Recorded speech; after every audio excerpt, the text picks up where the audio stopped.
afternoon, all, and welcome to another edition of the Sal Greco Show, and I'm your host, Sal Greco. Thank you all for tuning in.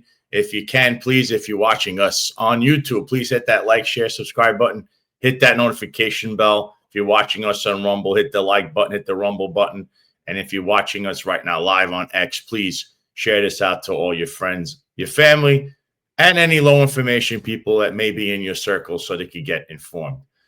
It's been a wild couple of days. I mean, last night was crazy. We had the mayoral debate, but there's something I'm going to start off with again on this show.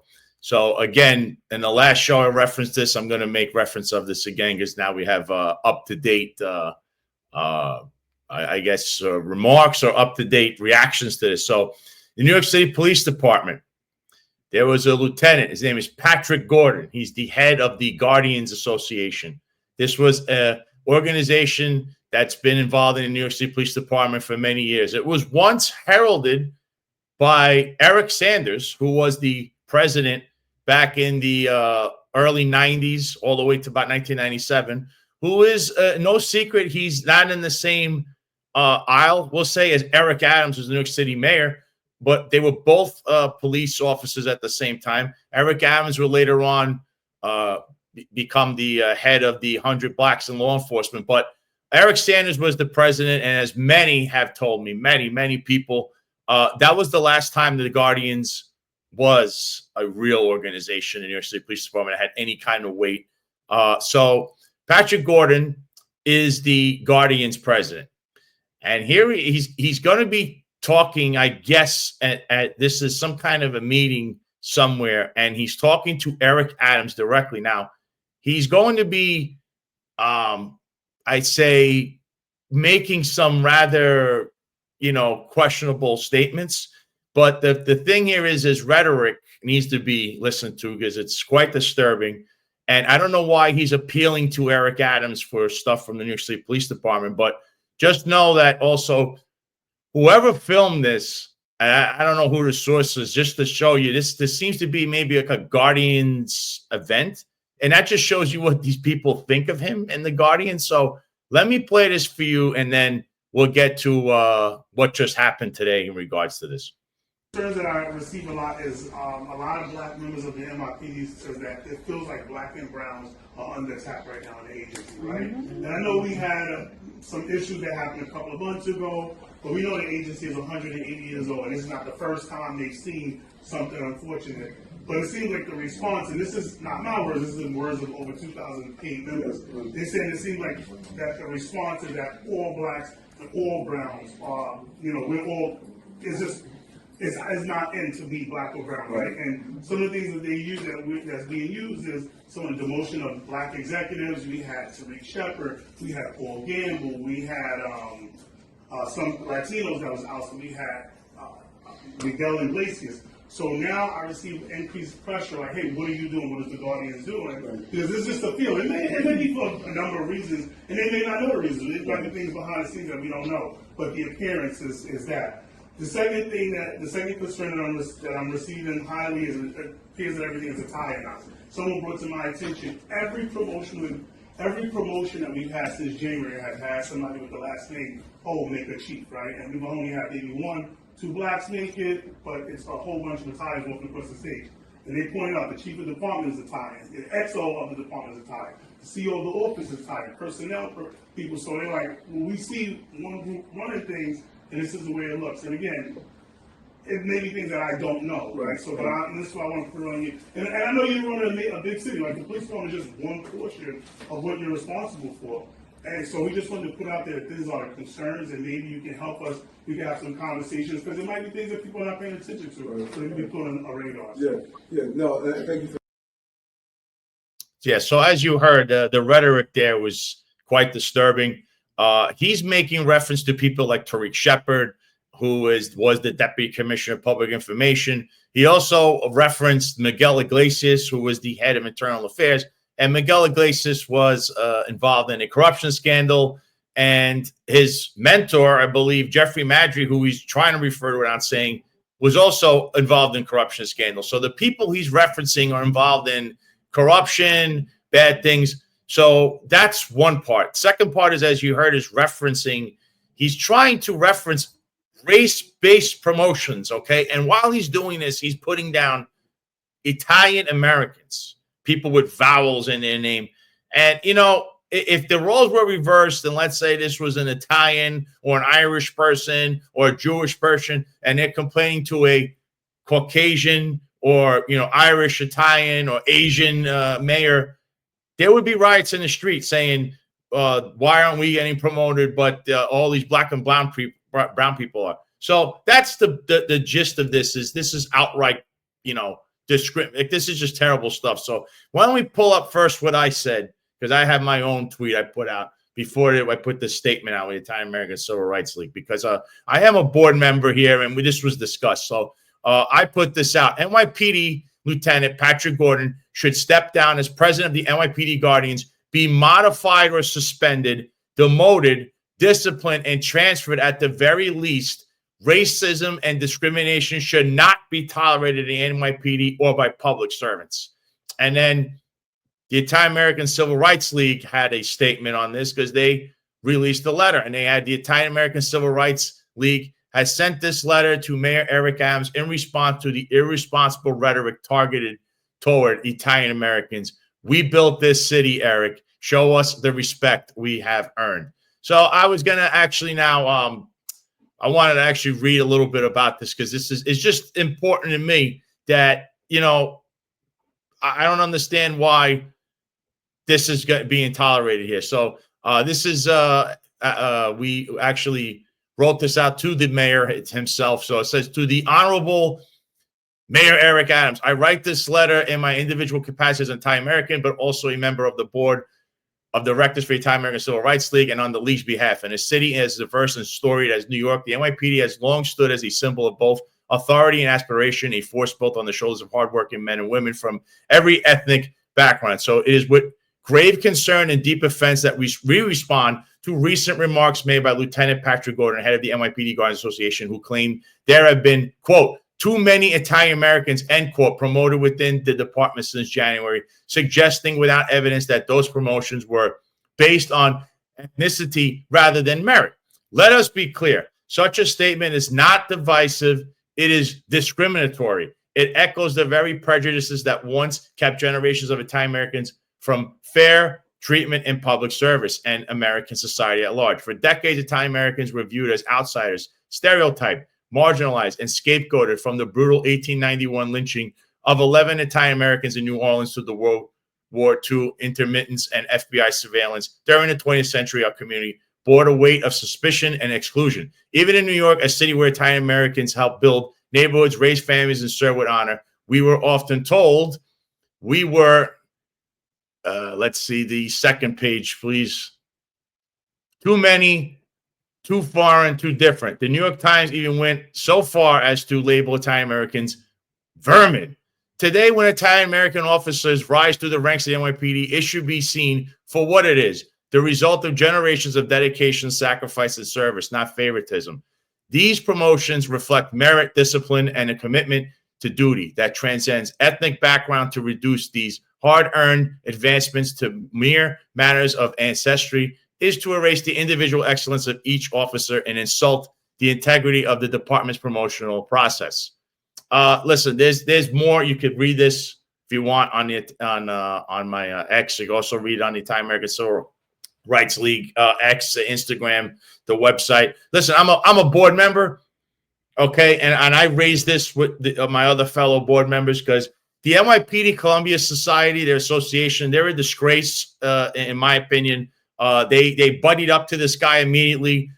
They have their own conflicting issues, because they're awarding awards to Chief of Training Martine Monterosso, who's buddying up and cozying up to a known mob associate and self-admitted criminal. So she is violating the very rules that the NYPD state you can't do. She's also inflicting punishment and damage to other officers and recruits by disciplining them, but she doesn't look at herself in the mirror. And just to go back in time, just so you understand, I know people say this, and I'll be the first to say this right here, because I always say what other people are thinking but won't say. Her father, who everyone says is great, was the chief of OCCB, which would have been in charge of the march operations. March operations being when they go and raid your nightclub. Mr. right there, self-admitted criminal mob associate in the middle, dancing with his shirt there with Martin Matarazzo. He used to own a place by the name of Jimmy's Bronx Cafe, which somehow never was shut down despite God knows the fiasco that went on there on a daily and nightly basis. But the chief of OCCB at that time was Martin Matarazzo's father. So we're asking, even though it is a while ago, but how far back does this association with Jimmy Rodriguez go with the Matarazzo family? But we're supposed to sit down and say she's great because she turns a blind eye to officers who, I don't know, leave early, might be abusing overtime. Also, come in, I don't know, late, don't put in slips for that because, that's when you hear, oh, this person's great. It just means they turn a blind eye to infractions that would nonetheless take down a regular officer, but you're quote unquote hooked up because Miss Matarazzo. And the Columbia Society honors her, gives her awards, and neglects everything else that happens. And other officers, maybe such as one like myself that was completely ignored, that was terminated for things that this chief is doing today. You're wrongfully and knowingly associating with someone reasonably believed to have engaged in or likely to have engaged in criminal activity. So this whole thing in a nutshell is the Italian-American Civil Rights League has stepped in.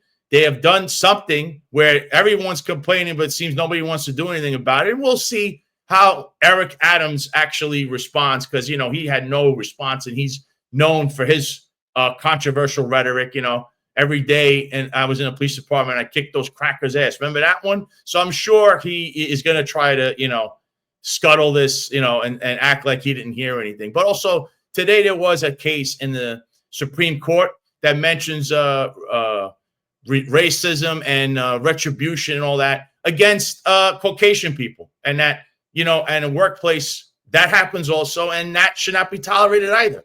So, what's good for the goose, it's good for the gander, I say. So if we're going to not go and say people can't be racist, I guess, if you're Caucasian towards blacks, which I would definitely be, not for, and say you should be disciplined or terminated for that, then you have to say it when it's the other way around. And also, Patrick Gordon has disgraced the Guardians by his own rhetoric because from a prestigious organ, and I know plenty of people that were in this, in their heyday, and Eric Sanders, who was once the president, that does not represent what the Guardians are for and what they stood for. But under Eric Adams and his administration, I expect actually what happened because, as you know, Eric Adams could care less about anything other than himself. So good job by the Italian-American Civil Rights League, and let's hope we see some action, whether it be from the New York State Police Department or maybe Patrick Gordon just has a spine and actually steps down as the president of the Guardians at the very least. But that shouldn't be enough either because I'm disgusted as a former NYPD officer and an Italian-American, and so are many, many, many others. So shout out to the Italian-American Civil Rights League. So since we were talking about the mayor's race and what's going on there, we're talking about Mayor Eric Adams. Well, right now we have AOC endorsing Zohran Mamdani, who is, what can I say about this guy? This guy he's quite the character. So AOC endorsed Zohran Mamdani, all right? And as we know, and she listed Adrian Adams as a second in a Democrat primary, which is, that says so much about this person's it says judgment of character. But so she endorses this socialist because they're in the same kind of party, I guess, the same rhetoric. And right here it says Assembly member, this is her. Assembly member Mamdani has demonstrated a real ability on the ground to put together a coalition of working class New Yorkers that is strongest to lead the pack. In the final stretch of the race, we need to get very real about that. And, just so you understand, a lot of people around AOC personally have been they've had legal problems from her brother, someone else, everyone in her circle that she knows has had issues. except for her, apparently. But she's a great judge of character, it seems. So now she's out endorsing Zohran Mamdani, who the rhetoric air from this guy. You ever hear someone who's like a good snake oil salesman? That's what you see with this guy, because there's no way he could actually deliver all the things that he said. And I don't know if we have this video of him. And it's talking. Hey, look at the crime in AOC's district. All right, in 45th precinct, by the way, that's where Concerto used to be. So look, her district. Look at the increases in crime in 5 years underneath her rule as a congresswoman. 43rd precinct's up 71%, 45th 59%, 109 59, 110 105, 114 44%, 115 85%. Total increase in her district 70%. 70%. Total increase for New York City is 31%. That's under the tutelage of the great Eric Adams as mayor, who touts that, crimes are historic lows. I mean, it's laughable to think that. But that's just her 5 years as a congresswoman, where she's silent about all this stuff. And here's this guy, Mamdani. I just want to play this because this guy is just, what a character. It was a great night, and tonight was an even better morning. And it's so exciting to have received the endorsement of Congresswoman Ocasio-Cortez. She's a leader that I have admired and respected for years, one that I've had the privilege of being represented by in Astoria, and someone who's shown that it's possible to not only take on career politicians, billionaires, and Donald Trump, but also to win. And she is a leader across our city. No matter how anyone identifies, they know of her as the face of this party. And to have her endorsement with just a few weeks to go, it's the perfect time, in fact, to receive that. And I can't wait to win this race with her. Yeah, he's going to win the race. He's promising things that will never happen. Free this, free that. You have to understand that even the governor cannot go along with some of his policies that can never be true. And I mean, here's these two guys. Let's play. This is from the debate last night. This is Mamdani here. If you are one of the close to 2.5 million New Yorkers who live in rent-stabilized housing, I will freeze your rent. And I will do that because you have a median household income of $60,000 while your landlord profits have increased by 12%. This is an act that will bring nearly $7 billion back into your pocket and back into the pockets of our local economy. This is what we will do immediately, and we'll do so because the mayor has the power to.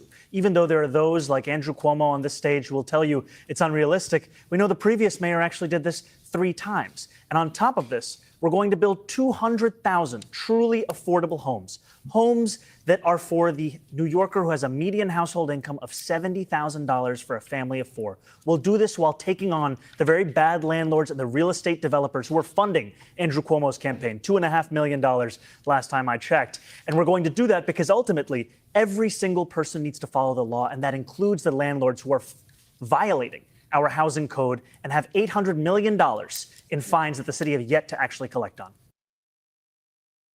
Do you hear this guy's rhetoric? Just so you understand that this is not achievable. No one with a brain could really say, yeah, that's going to happen. It can't happen. What he's promising you is it's not going to happen. You're going to get it. What he's appealing to is that little base, that base of Bill de Blasio voters, because that's essentially what he represents. He represents that crowd. And that crowd was the same thing. Free this, free that. Everything's a utopia.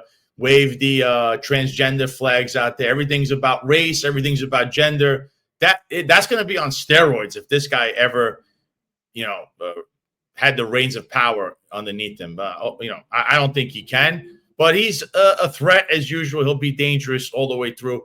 And this debate was a travesty last night. It was just a 9-car pileup on President Trump, which was he's not even important as far as New York City goes, in my opinion. Here it is. Zohran Mamdani missing in Albany as he campaigns for New York City mayor, was absent for a whopping 50% of assembly votes. So he's already abandoned his district, thinking that he's going to be the mayor. And this is what happens when you're running for office and you actually have to go back. I mean, look, J.D. Vance did this as vice president, but he would go back for votes for Ohio as he ran for vice president. Why can't this guy do it? And right here, Assemblyman Ed Ra, Republican from Nassau, who has perfect attendance, made a dig at Mamdani's absences. I didn't realize he hasn't been here, honestly, Rob remarked. And that's because he hasn't put any legislation forth. He hasn't voted on anything. So he's an empty suit.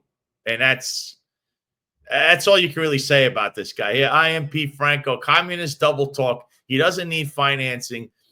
Is bankrolling his campaign because his billionaire family. That's right. He does have a lot of money. He has his own money. He can bankroll his own campaign.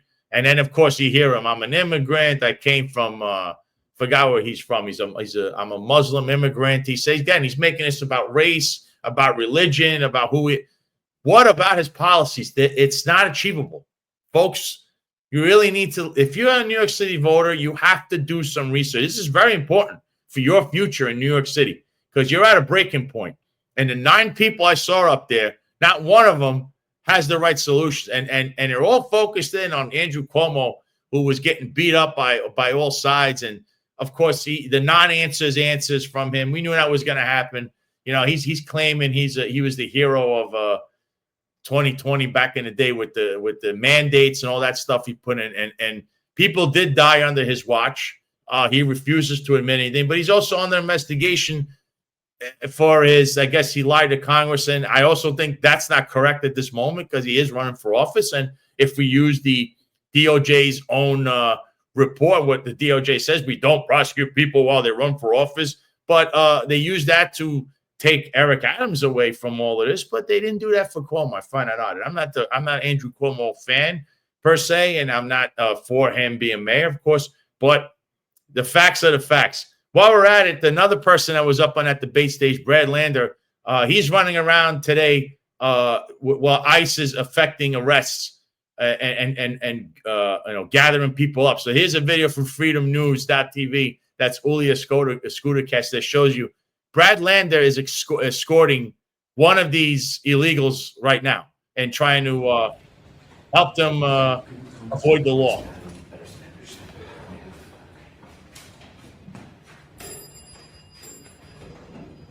Yeah, everything's great. Just shield illegal immigrants.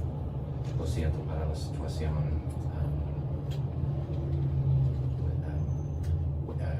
Where do you want to go? You know, where are you headed? Let's get outside. I guess let's just get outside. Yeah. And also, yeah. Buenas a las dos.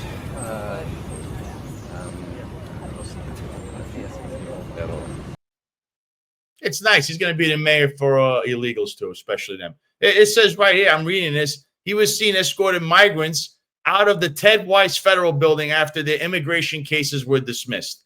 With no ICE presence, Lander walked the group to the subway where they shared a celebratory and tearful hug. This is pandering at its worst, but that shows that he'll be the mayor for illegal immigrants, apparently.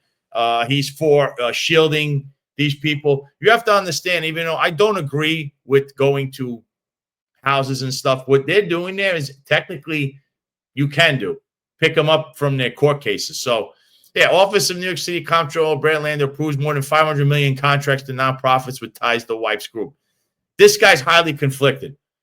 And again, he's up there on the debate stage last night.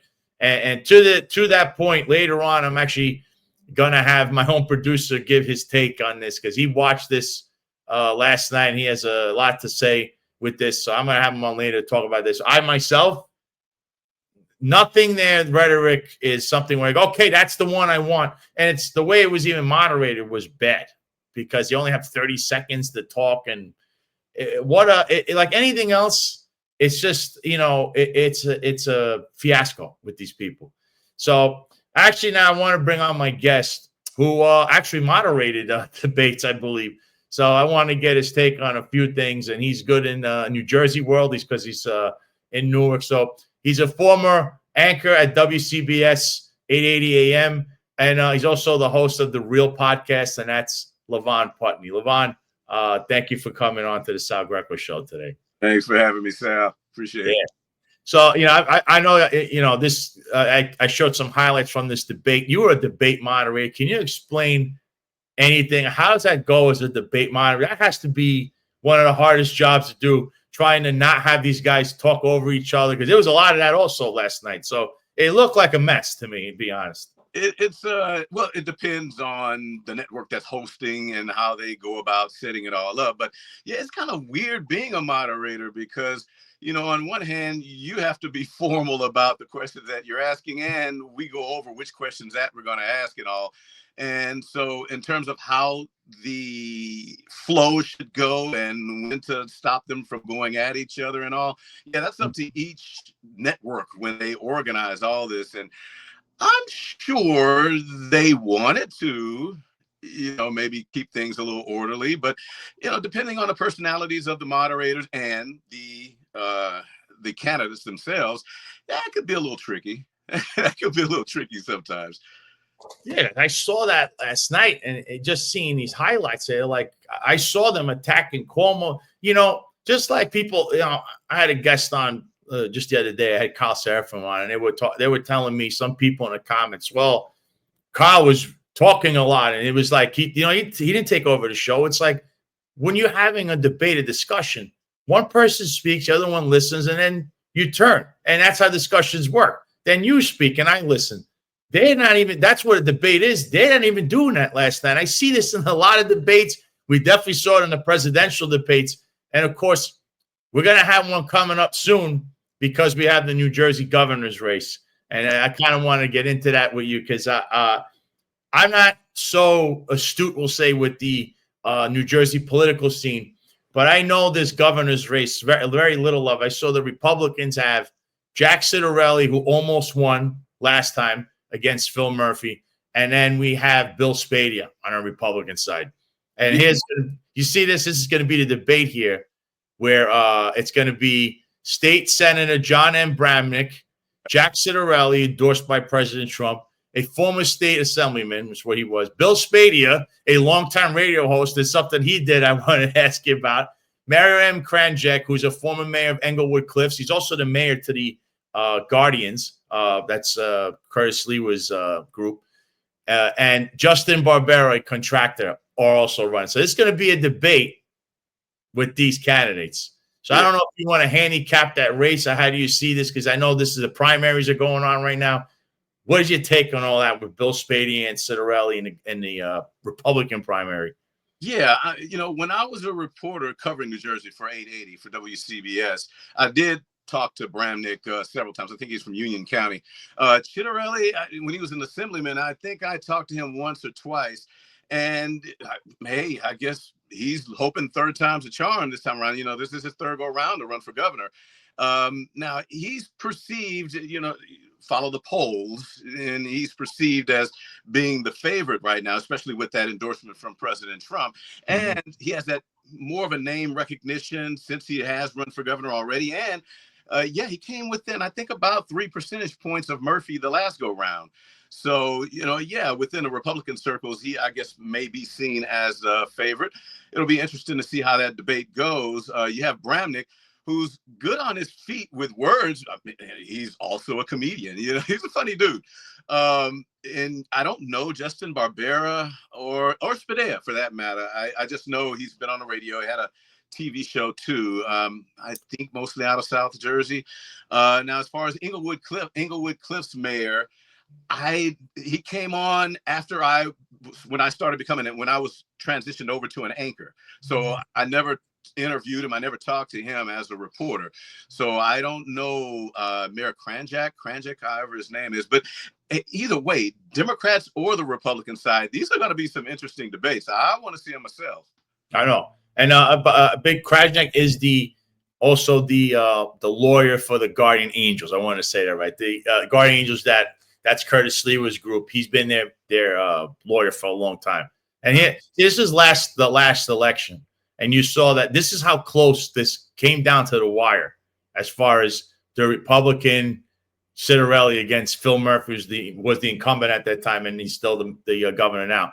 I mean, it was neck and neck. This is as close as it could get. It's razor thin. You have less than 100,000 votes determining this. And there's a whole lot of red in this state here. Oh, yeah. When you Ocean, South Jersey, And when you talk about Warren and parts of Passaic and all, and those were Gloucester and all, those are counties that will tilt right. And so, yeah, that was no surprise to see that. And as history shows, the urban centers are usually coming in last with their reporting out of the precincts. And so that's what was the slow roll in terms of Murphy making up ground, because, as the counts were coming in, we were like, wow, could Chitterelli actually win this? Okay, let's keep watching. Let's keep watching. But as the urbans came in, Newark and Jersey City and Bergen County and all, once they started coming in, then Murphy's numbers shot up a little bit further up. And like I said, he only won by 3%. Now, I don't know if that was a sign of turnout or well, it definitely was a sign of turnout, but I don't know if it was a sign of lack of Democratic turnout or just a rush of Republican voters coming out, or a combination of both. It could have been a combination of both. But I just want to backtrack. I want to see these debates here, because they're going to be interesting on both sides. Yeah, and I tell you, and you did mention Bill Spady. I wanted to point this out to you, that he's a host on, I think, 101.5 in New Jersey, like you said. And for 8 months, he was allowed to be on air while he was running for office. Now, that's a big no-no. There's FCC issues there. And Citarelli actually had sued to get him off the air. And finally, 8 or 9 months go by, and finally Bill Spade himself says he's going to step down. The reason I bring him up, though, is Levon, like a lot of people in the Trump circles. I mean, look, I'm not a sycophant, but am I in the circles? Yeah, a lot of my friends are. I know someone who was pretty close. I mean, they were talking to me about issues, and friends with a couple other people I know. And a friend of mine, Mike Crispy, who's a host of his own show. The Last Call is on Real America's Voice.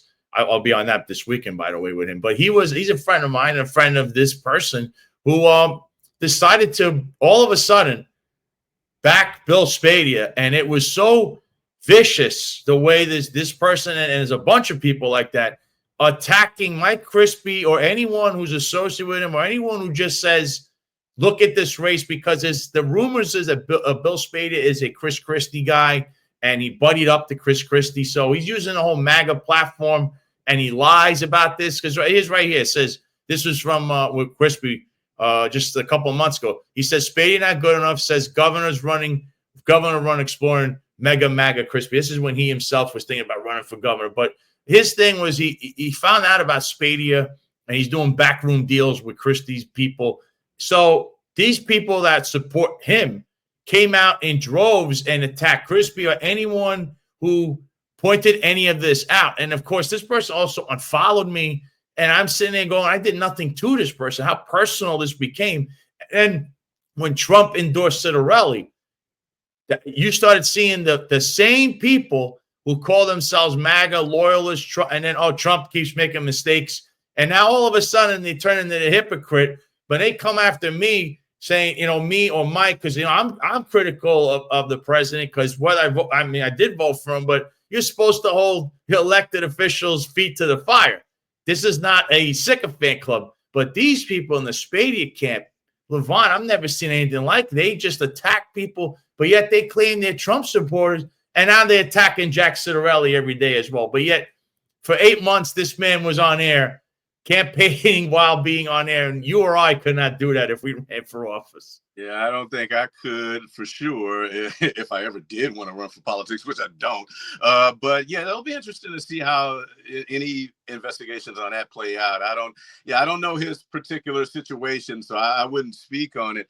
But if he was on air while also running and all, I would imagine, there's a reason why he had to step back or step off or take a leave after 8 months, once he realized that he wasn't supposed to be doing both.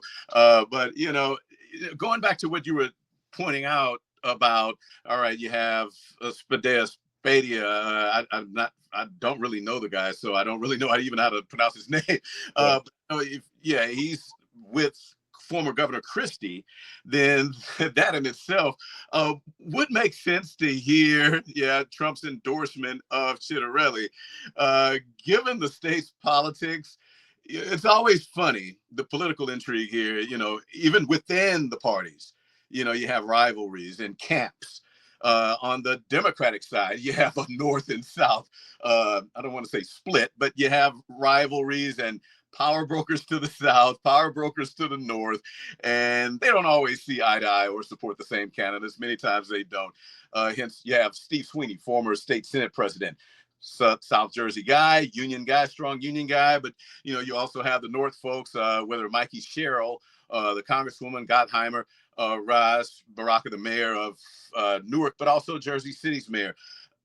They're getting more of the North support, and so, yeah, that back and forth within their parties is just always fun to see how it plays because, all right, you're talking Christie, Spedia? Yeah, Spadia, Bill Spadia. Yeah, if he is aligned with Christie, then that carries a lot of weight in Morris, Monmouth, those counties where you get a lot of that support, maybe Ocean too. But that also comes into Chitterelli's background because that's Monmouth, Ocean, around there, around the same neck of the woods, because, yeah, those are strong Republican areas. And so, how they go about picking their support within their own sections, that's why I said I really want to see the reaction and the debates themselves and the reaction to the debates to see what people come away with after they go down. Yeah, and also you did bring up another thing about the Democrat side. So I know their primary and their debate is coming up as well. And there's a litany of people running there also. Yeah, like you said, Mayor Barack of Newark, Mayor Stephen Phillip of Jersey City, Representative Josh Gottemeyer of the state's 5th Congressional District, which I remember him when he announced running. They made a big deal about that. You just mentioned Mike Sherrill from the 11th Congressional District. Sean Spill, you mentioned him also, president of the state's largest teachers union, the New Jersey Education Association, and Stephen Sweeney, a former state Senate president. So how do you see this? Because now, look, there's just 6 guys running. There's going to be debates and all that. How do you see that going on the Democrat side? Because that looks like a who's who of New Jersey Democrats. Yeah, I'm waiting like everybody else. I have no idea, honestly. I know the polls are saying Mikey Sherrill, she has a slight lead in the polls right now, but polls are polls. The only real polls that matter are the ones that we vote in. That's where I come from. But the interesting part is that, you have one guy in this state, the South North Jersey political machines are strong. And Sweeney is the South Jersey guy. The rest of them are more or less North Jersey candidates. So they might end up picking each other off. Now, as far as who has the most sway, I don't know, name recognition wise, you have Phillip and Baraka being the mayors of the 2 largest cities. Yeah. You have Congressman Sherrill, though. She's really made a name for herself in the past 5 years, being that mainly out of Morris County, where she has been able to show that, hey, I can work with Republicans too, so she's been able to tout that. And she obviously has a lot of money behind her because she's running a lot of ads. Gottheimer is too. But I just don't know. I would think Sherrill, Fulop, Sweeney, these are the names that you would know right off the bat, but I wouldn't name favorites because, I can't tell. I really can't. And I want to see, just like the Republican side, I want to see reaction from their debates to see, because traditionally most people don't show up to the state elections, especially on a primary. You want to get to November to see the turnout. Yeah.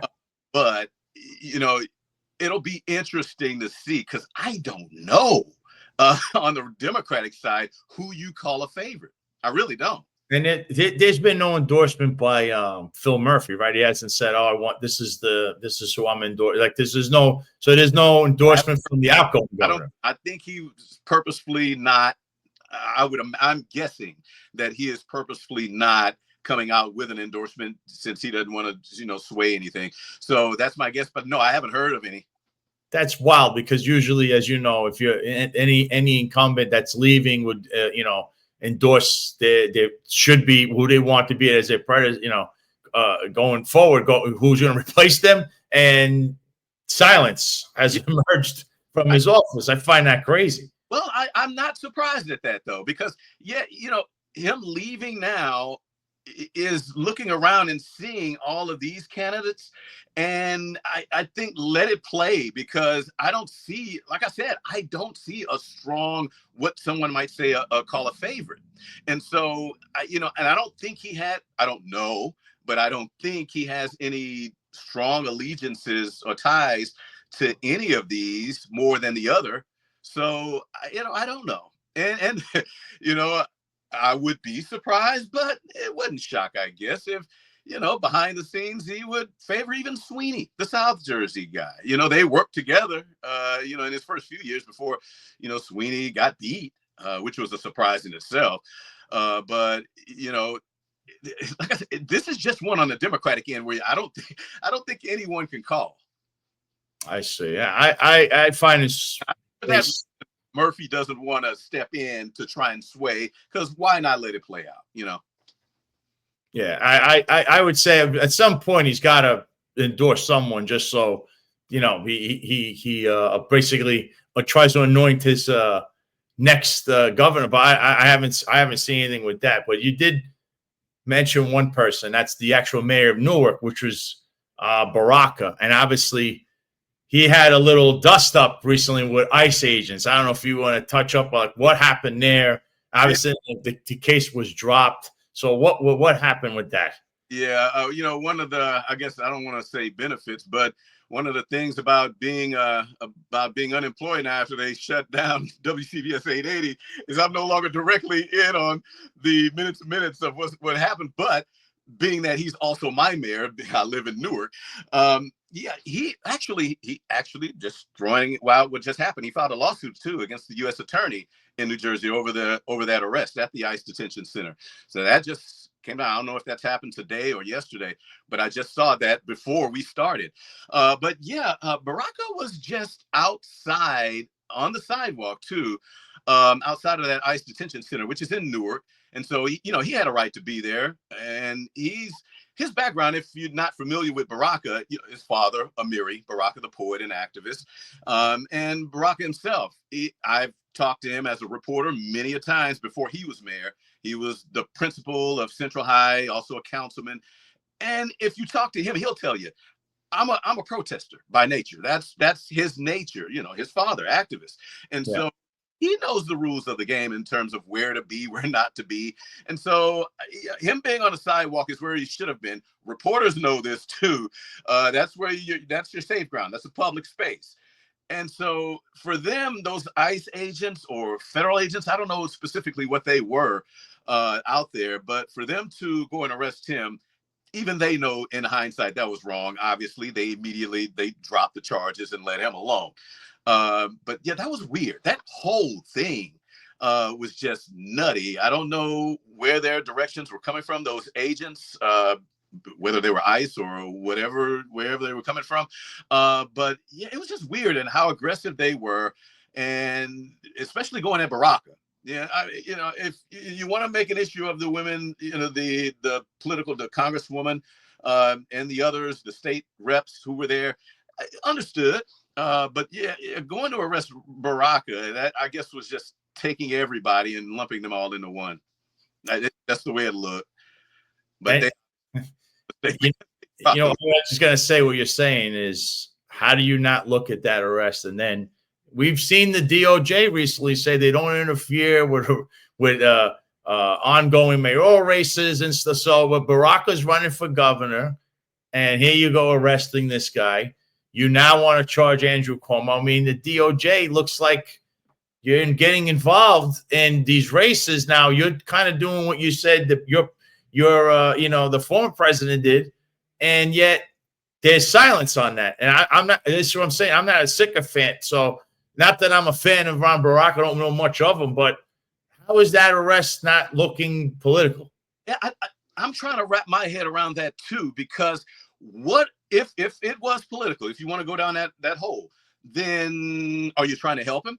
Because all you did was give him free PR, So I mean, he got to look like a martyr because in essence, he was. That was you shouldn't have arrested him. He wasn't the one who should have been handcuffed or dealt with that way. So yeah, are you trying to help him by giving him this kind of PR, or are you trying to hurt him? I don't know. If this was political, I don't know if it was or not, obviously. But I don't. I'm, like I said, trying to wrap my head around that, because I don't know if I just think it might have been them overstepping their aggressiveness. I think it may have been as simple as that, but I don't know. Yeah, maybe they wanted to, say, arrest him, keep him from, who knows, where their heads were, those agents, and maybe whoever gave them the directions, who I don't know. So, it's one of those things where it's too much guessing going on in terms of along those lines. What do you think? If you were trying to affect him politically, then I don't know. Were you trying to help him or harm him?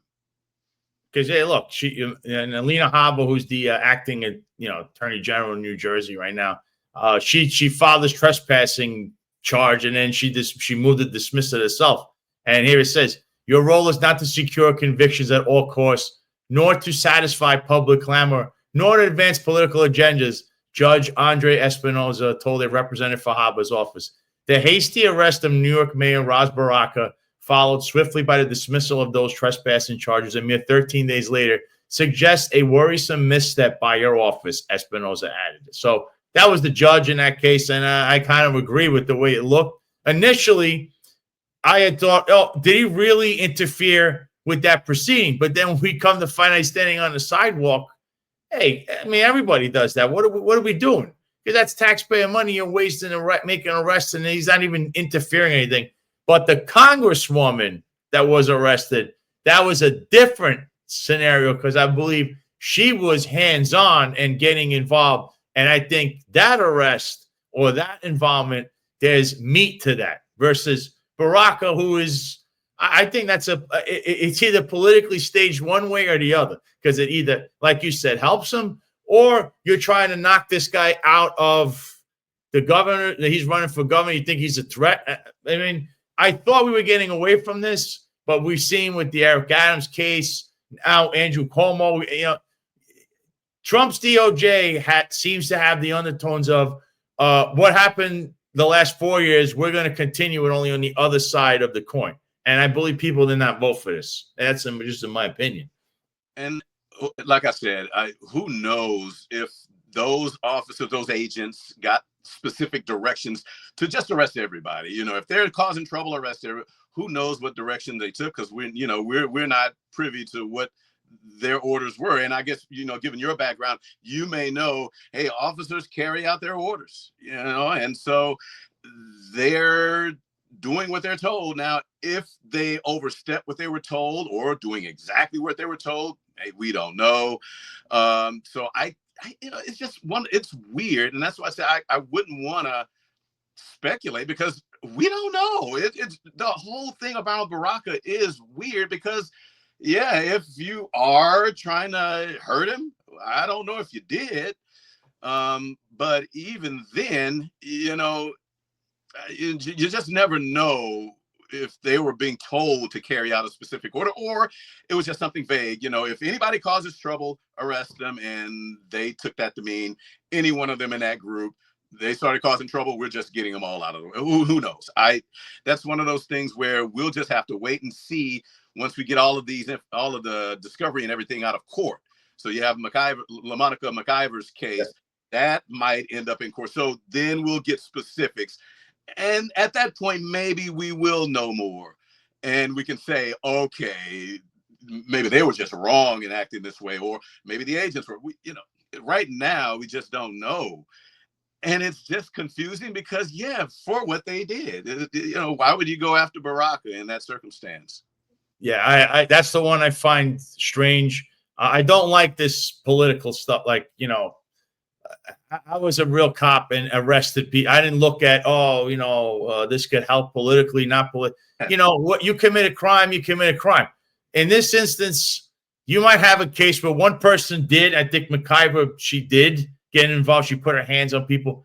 But Baraka, I don't know. This guy's just standing on a sidewalk, and you're trying to make this guy into, oh, he's a criminal, he's this, he's that. Oh, well, we dismiss the case because we're wrong about that. And that just goes to, I mean, I think that ICE, they're highly trained professionals. I really like those guys. I don't think they're just going to grab someone and say, everyone here is under arrest. I think it's more of I wonder if somebody said something there. I'm just saying, I don't like political arrests, which I think that might have the overtones for that. But it looks that way, but it does. Find out, because I don't think, given going back to what I said about Baraka's background, he's a protester. He'll tell you that. And so with this lawsuit, I don't see him dropping it or settling. I don't know, but I would think he would want to see this through. The lawsuit that Baraka just filed, the mayor just filed here against the U.S. attorney in this case. So, this will all be interesting. Whatever discovery, whatever information that we get coming out of this, then would hopefully help us to understand. Yeah, because you would have to imagine those agents were following orders. But yeah, what were those orders? Yeah. We don't know. And like I said, I got to call balls and strikes. It is what it is. It looks like, and that's what I like to question is what's going on there. But since we're talking about Newark and you live there, what do you think about the job he's done? Because I guess he's going to now. I think he's term limited, right? This is his last term as mayor. Yeah, because I think we're about to vote on. I don't know. I don't know. Yeah, I think I'm all on that part. Yeah, I might think he's term limited there. He might be, but I don't know if they set term limits because. Hey, you could be a mayor of Newark as people were, back in the day, Sharp James for 20 some odd years, Oh, yes. I don't know if he's running again or not. Bottom line, though, he let the ball roll here. And what I mean by that is Newark, for those who have been paying attention, has been going through redevelopment over the past, and especially at the end of Sharp James's tenure into Booker's terms here in Newark. And so once they got things going, not just in downtown, but also in the neighborhoods, then things really started to take off. And Baraka didn't hold anything up. As a matter of fact, he helped it by, with some of the corridors like South Orange Avenue, opening up redevelopment corridors and all. And he has not gotten in the way of this development, obviously, because almost every corner, almost every block in this city, you're seeing homes going up. Mine, I was one of those, that 13 years ago now. I took an old house and it was a gut job. And that's what you're seeing on almost every block as far as homes. Redevelopment-wise, downtown, you're seeing big buildings pop up. All of those old vacants down the street and around City Hall, the federal buildings. I was just there yesterday downtown, and a couple of the corners where they had those old crumbling buildings that have been vacant for years. Now they're torn down and stuff is going up, and it's great. So, and this has been all under Baraka. And so you give him credit for that. He let that ball go as far as redevelopment goes. Crime has been getting better. I mean, the crime numbers have been going down. Still big city, you're going to have crime, that's always going to be an issue. But they've dedicated, especially coming out of that federal monitoring phase about 10 years ago or so, they've really ramped up the amount of patrols in neighborhoods. I see that all the time now. Response times are quick, relatively speaking. So, on all different ends, he has done a good job. I can't knock him for that. When I was a reporter, I could knock him for being kind of pushy and brash and, being negative with reporters and all. But, outside of that, that's a professional petty gripe. He's done his job, and I can't knock him for, I can't knock him. I had a lot of experience. I lived in Jersey City before I was here with Fulop. The mayor before him, Jeremiah Healy. They had already gone through what Newark is going through now as far as redevelopment. And Fulop was the same way. He let that ride that Healy kind of, I don't want to say engineered, but, brought on as far as the redevelopment and all. And anybody with eyes now see how Jersey City is, and good luck affording that life. That's almost like Manhattan. But Newark is starting to see the seeds of it becoming the same way. And look around the location. Yeah, you could see that as being the case. Major airport all the highways, the rails, so yeah, you could see Newark going in that direction. Now, Baraka, he's done his job in letting things go, and things have improved. I would like to see some of the trash picked up better around the blocks, but and overall, he's done his job as a mayor, and I can't knock him for that. I can't knock him at all.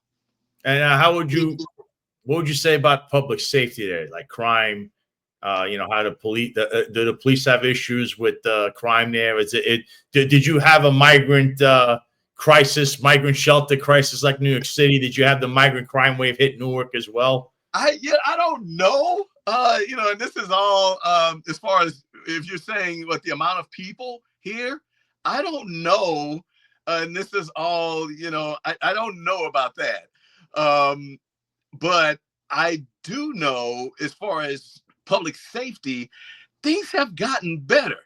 When I mentioned a little while ago, when I bought this house, it was around 2012, and it was a gut job redevelopment. And I was here one evening before work, one Sunday or something, and doing work inside. And I took a nap inside before I really moved in, came out to go to work, and some people had dropped by and stole 2 of my tires, and it happened just like that. So I'm realizing at that point, coming from Jersey City, oh yeah, wheel locks, I better get them. Now, that kind of stuff still goes on, but clearly not as much as far as the violent crimes, all of those numbers, the harder crimes, the major crimes, those numbers are down, especially compared to, a decade ago. And so, yeah, things have been, I noticed it as a resident here, things just, you feel cooler, just being out and about. You don't see the gatherings of trouble, you don't see all of the, problems, and hear all of the problems, I don't hear gunshots as much, anymore. So these are all things that you could point to say, it's just one guy's observation in his neighborhood. But it looks to me like, things have gotten better as far as public safety. And one thing that has been obvious, is that cops are everywhere. And they did add to the number of patrol officers here in Newark. And you will see them not only riding through the streets, but also posted up on different corners and at hot spots, around the gas station here or there, something like that, where they know trouble had been brewing in years past. So, hey, public safety-wise, things have improved. Here's lone silence that says, are they really down or claiming to be down? A la the NYPD when we know better. Yeah, that's an NYPD tactic. Crime's down, it's great. And you're like, oh my God, I can't walk down the street when I'm being robbed. Yeah, you always hear that. People saying that. But yeah, you know what? Yeah, Newark is coming. So I want to see if he can parlay all that and this attention from this arrest into, more support on the statewide stage for governor here. That's what I'm saying. That all of the going back to that'll all be interesting to see if he can use that. Because you have Mikey Sherrill, she's the woman in the party, in the mix, and Sean Spiller, teachers union president. They're all coming from these different directions, and the teachers union is strong in Jersey. So, it'll be interesting. That's what I'm saying. I can't call, who can be the favorite. Sweeney, South Jersey, union guy, and a lot of political support, especially in South Jersey. So, just to throw all of those names out there is to say they're all, it looks like we'll just have to wait and see, because I don't think it would be fair to name one a favorite. I just don't. Yeah, I find it's been fascinating this whole time, because I don't know too much, exactly. I'm learning what you're telling me. This sounds interesting on both sides, whether it's Republican or Democrat. And it's all these power brokers and all these guys behind the scenes right now that are making all these moves. And it's good to hear that Newark seems to be on the up versus where they were. I remember years ago, you didn't want to drive through there. In fact, I believe the arena. Yeah.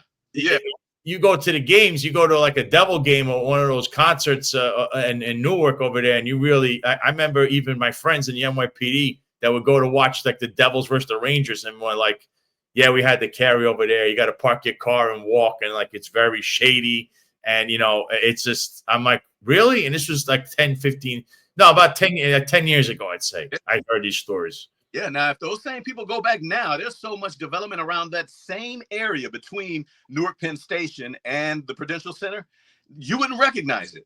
You wouldn't recognize it at all. I mean, there's a couple of big buildings that have popped up around there where there used to be those surface level parking lots and all. So, yes.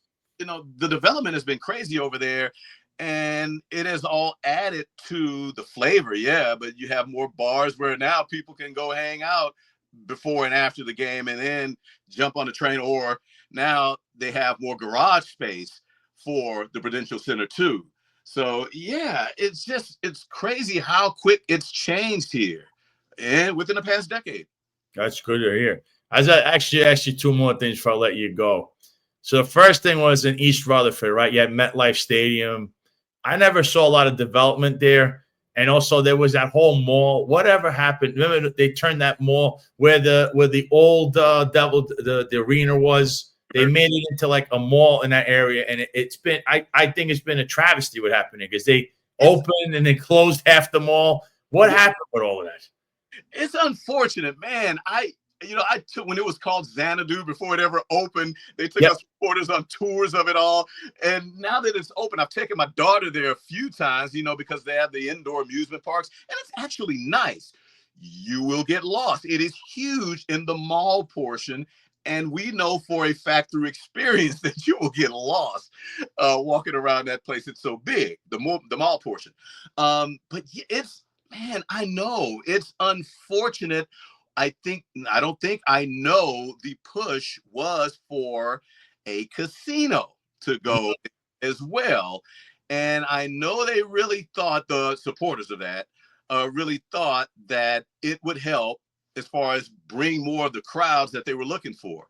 But they do get crowds. It's just people are going there for the indoor ski slope or the amusement park. I don't know how packed it is for people to go shopping and the food court they have, which they have a lot of nice food options and all. But going there, yeah, it's all about the indoor water park or the amusement park, the roller coasters they have there. And, those things as far as I see. And so, yeah, you see they've devalued it, the property.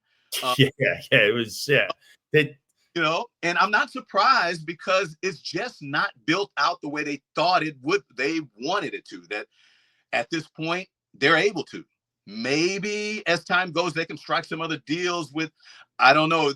Part of the problem bringing a casino here is you needed some sort of permission. I forgot. I covered that in depth when I was the reporter. But you need some sort of permission on the state level. And the one, I think it was Hard Rock that was pushing for it to be that. And now they're down there. And so I don't know who else would try to make that happen again. Or if they could, I don't know. But I do know there are a lot of political opposition to that, having a casino there as well. And outside of that, yeah, I don't know. Unless you can ramp up NJ Transit's, rail service there. Yeah, there are different things that need to happen there for it to just be a practical draw outside of Giants, Jets, indoor open. This is kind of like I see the problem down here. Like we recently saw a Miami Marlins game where the lowest attendance in the history of baseball was at this game. But the Marlins and the Rockies, it was an empty stadium, basically with 130 people in it. That is like less than like AAA level attendance. And you cannot run even as a business. You can't run a team with that kind of attendance. Yeah, I knew the Marlins. Well, and the Rays, right? Aren't they having problems? Yes. The Rays, their stadium is all screwed up after that storm, right? Yep. And then they have those issues in Tampa. They don't have a location in St. Petersburg where they want to go with the stadium because they're going to need when the roof is destroyed in the other stadium. But seeing and you go to Hialeah, what's missing there, I believe, Miami is in that little area is there's nothing developed around Lone Depot Park. So What else do you have other than that? And I see that. I thought with MetLife Stadium, what else is around that area other than the stadium? That's all there's there. That was always the argument against the American Dream, the whole project in the first place, is to say, well, if there's no Jets or Giants game, what do you expect? The crowds are going to be there. And then when there is a Jets and Giants game, what do you expect? How do you expect to deal with all the traffic that's going to be around there, or some major concert? So yeah, that was always the pitch against the project. Now that it's here, I've been there several times. I like it. It's cool. It's just on an island. And if you're not going there specifically for those things that I was talking about, the amusement park options, why would you go there? It's a draw problem. So yeah, there needs to be more if you're gonna attract constant crowds all the time. And so I don't know. I can't think of anything outside of a casino, some sort of complex along those lines. But if somebody could come up with them, it would be interesting to hear out and see how they could incorporate it. Yeah, that's the thing with me. I remember that specifically because other cops I know went there. They would go to the Giant games, Jet games as well. They mentioned the mall. I drove by there, I tried to go in there, and I said, it's not even open, or half of it was open. I said, I looked a little research of it, and I said there was a lot of money spent here, and yet there's like no return, because there should be so much more. It's like they forgot about it. They don't even care about it, like what happened. Seems that way, and I don't see living here. I don't see constant advertisements for it. You would think you would want to market to let people know, especially in the city. Hey, you're visiting New York City. You're over in Times Square. Come on over here, check out American Dream. And maybe they are, and I don't see it. I don't see it. I don't hear anything. I look online. There's nothing there. Even though I'm in Florida, I still check up on these things. And here, the Lone Silencer says facts about Lone Depot Park area has potential that is not tapped into. And it's the same thing with MetLife. And at this point, I'd say the same thing with Atlantic City. That's been a disaster for years, because what do we do with that area? What do we do? I love AC, and I actually did a series of stories on Atlantic City and on this topic, I don't know, about 6-7 years ago. And so what they are growing, they are bringing in some, developers. They have the Big Bass Shop, or I forgot, Bass Pro Shop. That was a big complex they had there, and they've done a good job, but they have some infrastructure issues. When you have homes built that have been there for decades, that are built right up to the shore, right up to the boardwalk, then, how can you bring in a lot of development along the key part of what attracts people there? Yeah. You have neighborhoods right there. And people don't want to leave that, right? You can understand how they're not trying to sell that, but yeah. Look at that. That's part of Atlantic City. That's what you see. Yeah. And I love it. I love AC, but I don't know if they can take some cues from Asbury Park. Oh, yeah. That they used a lot of private partnerships. Obviously, AC has private partnerships. But as far as redeveloping the entire city, which is not that big at all, if, folks who have never been, AC isn't big at all. But you want to see more done around that city to bring in more.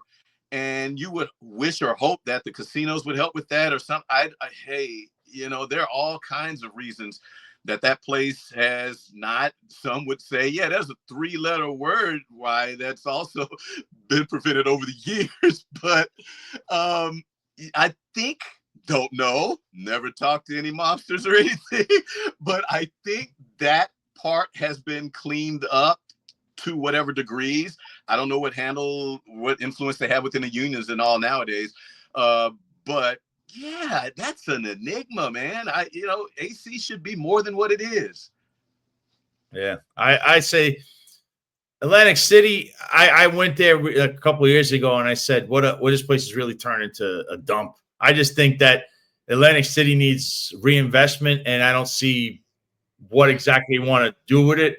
And I now understand why Trump got out of that town, because at the moment he was there, if you remember, it was the place to be. It was so big that they had boxing events. They had WrestleMania, which has now become $1 billion thing if they come to the town.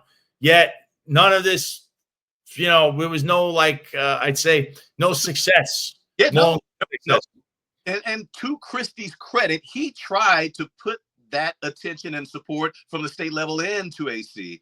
But there's never been a sustained, statewide support as far as money pumped in to make it into what they want it to be, the Vegas of the East Coast. And so what you have is this summer boom, and it's always that, it's packed down there in the summertime. People have a ball. It's a great weekend getaway. But then comes the fall and the winter, and it just goes dark. The locals are there, and that's that. And you're not getting much as far as conventions or anything that draws people and entertainment. You have shows and all, sure, but you're just not getting in those off-peak times enough that'll keep people there year round.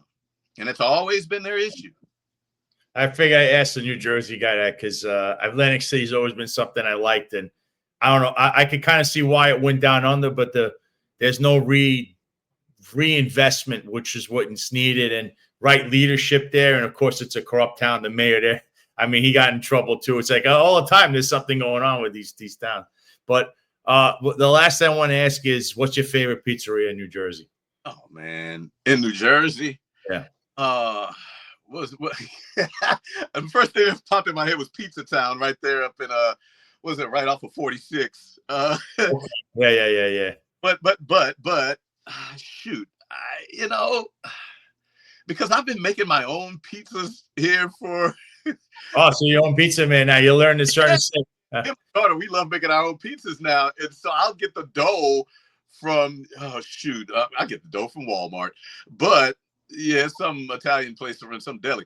But shoot, it used to be, I'm trying to think of the spot in Hoboken. It was a brick oven. Shoot. Hoboken has very good food. They had some good slices too, man. They had some good pizza. But oh man, you put me on the spot. I wish if I would have known, I would have looked it up and I would have known that. Well, what's your favorite pizza in general? It might not be in New Jersey. I figured I'd give New Jersey a shout out, and because it's a personal thing. But mine used to be Ray's, either on the Lower East, right there on Houston, or the one that's still there, actually, around the corner on Columbus from Central Park.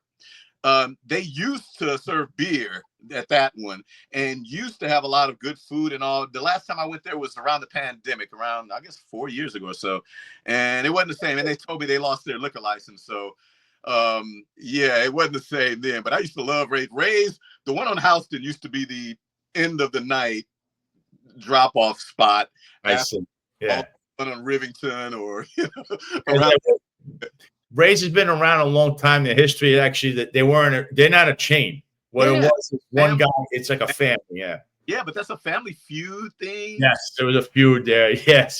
So this goes back a long time ago. The original owners were friends with my father and then my cousin. And Ray's Pizza, my cousin actually owned one of the Ray's Pizza, which I could tell you. That's why I know that they're not. It's not a chain. That's funny. And the funniest part is I just saw they opened one over here in North Jersey. Now they're expanding. Yeah, there's the original Ray's opening. Where was that? I saw it and I laughed. I'm like, that's not original. It's not over there.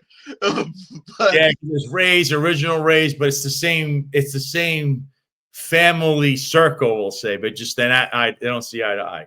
Yeah, but I used to love Ray's. Yeah, either that one on Houston or that one on, I think, Columbus. That's good to know. So you're a Ray's Pizza guy. So guys, if you want to check out Ray's Pizza, Levon gives it a thumbs up. So I guess, maybe you're next time in town, maybe we can meet, and maybe we can meet at Ray's or something. Yeah. Hey, look, Lone Silence says Ray's on Houston. OMG, used to eat there every night after going to indie rock shows in the LES.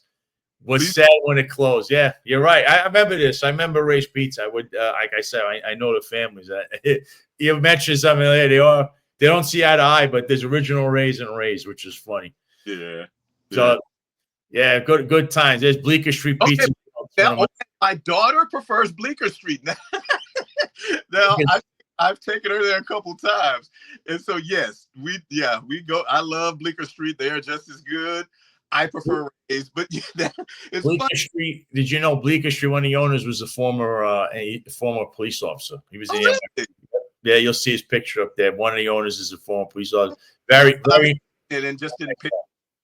But yeah, I love Bleecker Street, and she loves it. Yeah, because we'll just sit up there, and yeah, we'll have a couple of slices and all. And it's right around the corner from what? John's. What? Huh? John's Pizza is the mecca of pizzas, right around the corner. Right over there too. But no, my daughter, she's a Taylor Swift fan, and so she used one of Taylor Swift's songs. It was a nice song too. But the street is literally right around the corner from Bleecker Street, and so we've taken pictures right there. Cornelia Street. Yeah. Nice. Lampwick says, who was off St. Mark's on the corner? I remember years ago, there used to be a pizzeria on St. Mark's. It was called St. Mark's Pizza. I'm talking early 2000s. And that guy was the quintessential New York slice. I could tell you that because I got here in 06. I worked in Cleveland for 6 years before I got here. And so I remember that because that place was buzzing. A spot that I would hang out in a lot. Joe's Pub. I used to go to Joe's Pub a lot. But yeah, I remember St. Mark's. Was it good pizza? I can't remember. Maybe years to know. Yeah, St. Mark's Pizza was a pizzeria that if you don't get there at the right time, there'd be a line outside. This is into the night, all the way around on St. Mark's. And it might be a pizzeria there now that's like that, but the original place was St. Mark's. You would come down 3rd Avenue, you would see it, and then you see St. Mark's, and if you don't go at the right time, you'll be waiting in line for their pizza. But that was like the quintessential New York. So this is back in the early 2000s, I remember. But that was a place too. It's fun. We're going on a pizza tour right now, but like these are places that it separates the men from the boys. So if you go there and you go to another spot in the country, you go, that's when they say New York City slice. That's the New York slice. That place, this store, that store. Ray's is another one. Ray's has been around forever. When you think of Ray's Pizza, I see the Empire State Building with a pizza pie on the bottom. Like that's where you figure Ray's is, a cornerstone of New York City pizzeria establishments. Joe's Pizza, John's Pizza. But Bleeker's a little newer in that they weren't with these other places. But I'm going to tell you, a lot of cops go there because, again, one of the owners is a retired NYPD cop. So I love Bleecker. Shout out to them. Very good people over there. Yeah. Long Silence says, yeah, that pizza place on St. Mark's on the corner of 4th Avenue was great. A lot of drunks from the Continental will go there after the 5 shots from $10 special. LOL. Yeah, they had those lines like back in the day when they had papaya dogs. You have the crowds around those when they had those around. Yeah. That's why I figured I'd end with that one for you, Levon. Levon's been great. It was great having you on. I definitely like your takes on New Jersey, the politics there, the governor's race. We're going to see what happens with that. And then when all is said is done, if the primary is over, I have you come back and you give us your take on how the eventual candidates that are both Republican and Democrat be running for office and what goes on. And we never know with Ross Baraka what's going to happen because now he's got a lawsuit and all that going on in Newark. But I can only hope Newark stays safe at least, Oh, yeah. I hope so, too, living here, still. So, yeah. But, yeah, it's been good talking with you, Sal. And now you made me hungry, so now I want to go see what I'm going to eat. Yeah, before you go, where can people check you out? Reel Pod Newscast nowadays. I'm trying to get back on air, but it hasn't been working out to this point. Hey, the state of the industry nowadays. But the podcast, I'm the Reel Pod Newscast. If you just do a search on any podcast provider for my name, Levon Putney, then it's just 15 minutes twice a week of just all fun news, dumb criminals. Florida's one of my favorite spots for crazy news, by the way, man. Florida, all the wacky stories coming out of there. So and I'm having a ball doing it because it's nothing but just good vibes as far as fun stories that you can joke around with during the commercial breaks, 2 to 4 minutes, in each section of news, then about a minute or so of parody ads tucked in between. So it's just a good vibe, it's just fun. Little celebrity birthdays at the end. Actually about to record Friday's show here right after I'm done with you. Oh, so, good. It's wherever you can find podcasts, also up on YouTube. YouTube is a little shorter. I couldn't put celebrity birthdays with all the music. Yeah. Yeah. But yeah, it's around. So yeah, just search for my name. It'll pop up and hopefully people will start listening because yeah, I'm enjoying it. I'll keep doing it if even I have a few thousand listeners. That's been great. But I don't care. It's just fun to do. So it's out there and I'll keep doing it no matter what. That's all that matters. Keep at it. Never give up your hopes and your dreams, especially you've been doing this for a while anyway. So now you're just independent. Sometimes it's better that way, So everybody check him out. Check out Levon on his show and also give him a follow if you can on X. Thanks, Levon. You have a good day and have a great weekend, and we'll be in touch. All right. Thank you, Levon. Yeah, there you go. Levon Putney is really interesting. I wanted to give everyone a take on New Jersey. He's good in Jersey. Now I know he also knows pizzerias, which is good, and also Florida. So I could bring up Florida stuff, which is quite interesting what goes on around here. But I promised you I would end the show with my own producer. Right? He had something he wanted to talk about, which was this mayoral race. So I don't know, Jack, if he could come on the screen. Jack, this is everyone. This is Jack, my producer. He's the man that makes all of this work behind the scenes. Jack, you watch this mayoral debate. You had your eyes glued to the TVs. I mean, you knew more about it than me. What was your take? What happened there last night in New York City? Well, first of all, I think it's kind of unfair that you guys excluded DeFara Pizza and the GOAT of all pizza in Brooklyn from the conversation. Yes. It's like I was sitting here kind of sitting on my hands and trying not to say anything, respectfully being quiet because that's what I do. But Dominic DeMarco, the GOAT of pizza, the guy who freshly cuts basil every single day, he deserves some respect. But he's a legend. And by the way, Brad Lander, the only thing I agreed with him on last night is that DeFara and L&B Spumoni Gardens are the two best pizza places in New York. Everything else he said was total ludicrous. DeFara, he's right. I give him DeFara. I don't know about L&B. I like L&B, but I could name a few right off the top of my head that I beat. John's. I get Bleecker before I go to L&B at Bleecker Street, which is, I mean, people should go there really, not because there's a cop but just Bleecker Street is amazing. I know a lot of people that are watching or listening going to say the same thing. But, yeah, I forgot to mention DeFara only because when we mention New York City pizza is a little different in Brooklyn. That's why DeFara is. No, of course. Brooklyn pizza is a different breed. But yeah, I think kind of as it pertains to the mayoral debate, the thing that upset me the most is how both the moderators and many of the candidates were more occupied and more concerned talking about Donald Trump and fanning the flames with Andrew Cuomo in terms of the conflict that existed in the past than talking about what they're going to do for New Yorkers. I'll give you an example. When Melissa Russo, one of the moderators from NBC, was asking candidates questions about how they were going to handle illegal immigration, she said, "How are you going to stand up to Tom Homan and Donald Trump in Washington?" I think that question kind of excluded the fact that Tren de Aragua members have been running New York City. They actually have a minor league gang that's now carrying out crimes exclusively by MSG and in Times Square. There's been plenty of issues with top gang ringleaders being arrested. And a better phrasing of that question would have been, how are you going to handle the uptick in crime amongst migrants in New York City? What are you going to do to make the streets safer? There was no mention of that. And every single time we strayed off in a separate direction, people kind of brought it back to Cuomo or Trump. And also the candidates were very contradictory in a lot of ways. I'll give you an example there. Brad Lander, when asked about subway safety, referred to an example of a daughter of one of his friends who's in middle school that got pushed by a homeless person. He called this situation unacceptable. He ripped it, saying that NYPD has not done a good enough job in the subway.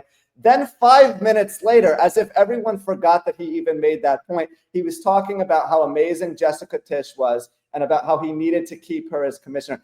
Like, did he feel like people weren't even listening to him talking? Did he think that people were like doing drugs and like, yeah, man, cool, sounds good? Like, it's total ludicrous. Not one person who was standing on that stage last night, Sal, felt like they actually had the best interests of New Yorkers at heart.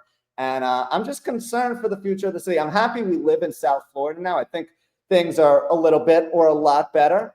But as it pertains to the future of New York City, there was not one feasible plan for affordable housing, how they were going to take down crime, what they were going to do to make the city quality of life better, because quality of life issues were a big topic of conversation as well.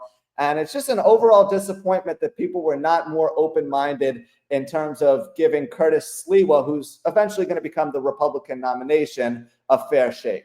You're not going to get a fair shake because you have Vicky Palladino talking about crazy things, deporting people. Look, Vicky, and look, she's like an enigma because I like her, but I don't like that she's friends with John Shell and Kaz Daughtry when she talks about she's all for women, and you have two people involved in sexual harassment and sexual assault cases next to you. She glorifies them. She glorifies the bootlicker news. That guy is just like rogue. And then she says this thing yesterday, and I see her in pictures. You know, she's very friendly with Eric Adams. She definitely doesn't want Eric Adams to go anywhere. So, and you know, that was ridiculous what she said. I make it a joke. That's great, but that's going to hurt Curtis. New York City is not a place where you can joke about that stuff at this moment. There's a election going on. They're going to take what Vicky said. They're all going to turn on her because it's a predominantly Democrat place, and they're going to flip it on who? Curtis Sliwa. Because guess who's the Republican running? Curtis Sliwa. It's not Eric Adams. So you're hurting Curtis. She's seen with Curtis at fundraisers. I understand freedom of speeches, but just you got to know in the political circles that may look good to the MAGA base, and the MAGA base, and some that are completely sycophants. But it doesn't work with a regular voter in New York City. You're going to say, what are you talking about deporting this guy? Yeah, you could joke around. You could have said that on the Sid Rosenberg, sitting in Friends of the Morning show, but not make a post where that says now forever and a day they have that. And they could use that as a campaign slogan that here's what you said on X and you think this is a joke. The guy's an American citizen. What are you talking about? Like, you're making this about Trump. It has nothing to do with Trump. And who's going to suffer, Curtis? Well, let the record show, too, that as she was bad-mouthing Mamdani and continuing to provoke the situation on social media, she was not hesitant at all to call the police and have multiple RMPs sitting outside her city council office. Like, yeah, okay, you're a real tough guy. It's like you're trying to get people upset, and then you're asking for as much protection as possible, as if New Yorkers needed to realize that politicians weren't more two-faced than they already are. But it's like on the Sid Rosenberg show, she also said, oh, no, I was joking around. It's no problem. Like, this is the same person who's on social media taking everything that people say seriously. And it's like, she's 71 years old. I'm sure she's heard the saying, because she's a very smart woman, about once you squeeze the toothpaste out of the tube, you can't put it back in. Once you give Republicans a worse reputation, and more importantly, once you give Democrats a reason to pile on Republicans, they're going to do so. There is so much rabidness and anger and hostility toward Washington right now, and specifically toward Donald Trump, that anyone that puts a red jersey on is instantly going to have to do a lot more to win over support from voters. And Sliwa, while I think he kind of has a nice charismatic hold on people and has done relatively well in the polls, I think he's polling in at about 13%. That's according to the recent Emerson poll that was put out. He still needed a lot more support to gain any momentum, and more importantly, to gain some additional support dollars as well. And so far, he hasn't gotten it. And the actions, not just by Vicky Palladino, but also by Joanne Ariola, and more importantly, Miss Hypocrisy herself, Ina Vernikov, have not done anything to aid him, especially because he's kind of tried to join forces and associate with some of these people. In hindsight, Sal, I think he made a big mistake. I would have liked to have seen how this had played out if he had decided to run as an independent, not to have partisan affiliation. I know that's a big part of his brand, but if he said, look, Republicans are not doing well in New York right now. I can't put all of my beliefs and policies in one box versus the other. I'm going to run as an independent. That might have been more of a successful strategy. Obviously, it's too late now, but I almost wonder, I mean, is he kind of having buyer's remorse in that regard and wishing that he had done things differently in terms of how he ran his campaign? I would say yes. Yeah, Dark Side of the Moon is hysterical. He said they were all attacking Cuomo. That only made him look stronger, in my opinion. I agree. Who saw Zoran run to Andy after to shake his hand and kiss his ass? That's terrible. Who the hell is Jessica Ramos, and why was she on that stage? She actually has negative. I just checked this before we went on the air today. Do you realize, Sal, that she has actually like a negative campaign donation amount now? And she's also run up her Uber/Lyft tab to about $29,000 because she pridefully says that she doesn't have a car, even though she has like a private driver who comes and picks her up. It's not technically her car, but she has some sort of car service arrangement. So like, is she going to start soliciting donations to pay for her methods of transportation to get around the city? Or like, what's the whole situation there? She specifically is kind of a dark horse and a black sheep in my mind because there was no real motivation for her to run, right? She's clearly kind of playing second fiddle to Adrienne Adams, Brad Lander, and Zelnor Myrie, who kind of represent the second tier of the Working Families Party. But her campaign never really had a rhyme or a reason. But for the Comment of the Night award, I talked about some of the weird things that were said, but I think that based on what we've discussed on the Sal Greco Show, you would like this.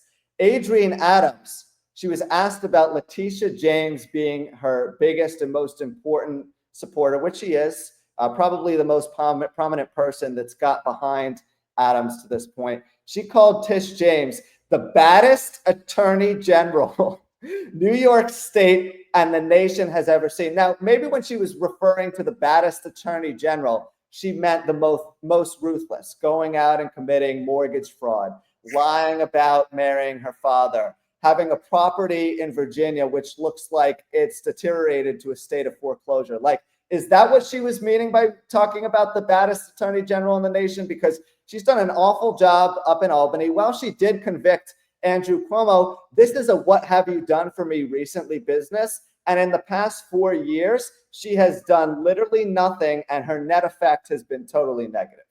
Yeah, and to that degree, first I think Ina, Joanne Ariola, and Vicky Palladino, who I know all three, I do like them. I would hope that they do a little more to help Curtis and try to stay away from controversy because the constant Trump rhetoric does not work in the New York City election. I think these people should know that by now. They haven't figured that one out yet. Then we are mentioning with Cuomo. Look, what I saw last night, Mamdani, and then he's shaking his hand. This is going to boil down to four people. You're going to have Eric Adams, Curtis, Cuomo, and Mamdani in this race. There could be a fifth candidate. I don't know. Adrienne Adams will not be here at the end. She's basically running a campaign for Letitia James to have some kind of platform while she's under fire, which nobody wants to talk about her human trafficking report there, Concha Frito. What is she covering up? She's sitting there. People, okay, what I'm asking is, she's standing there. This is all going on. Is she covering something up?